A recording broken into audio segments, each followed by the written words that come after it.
Dans les rues de Hong Kong, l'agitation de la nuit a fait place au silence et au calme.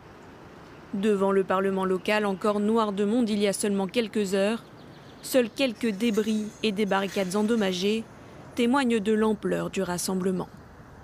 Dimanche, Hong Kong a connu l'une de ses manifestations les plus importantes depuis sa rétrocession à Pékin en 1997. 1 million de manifestants selon les organisateurs, 240 000 selon les autorités. Tous protestaient contre la future loi sur l'extradition. Celle-ci pourrait rendre possible le transfert de suspects vers la Chine continentale et placerait donc la population à la merci d'un système judiciaire opaque.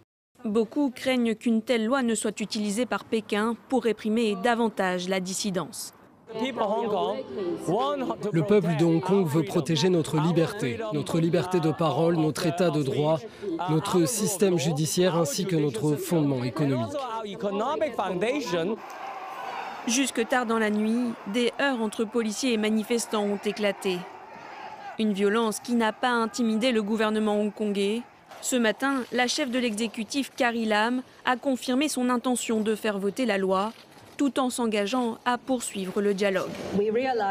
Nous sommes conscients que notre communication et nos explications devront se poursuivre, même après la promulgation du projet de loi, car il s'agit d'un projet de loi très important qui contribuera à faire respecter la justice.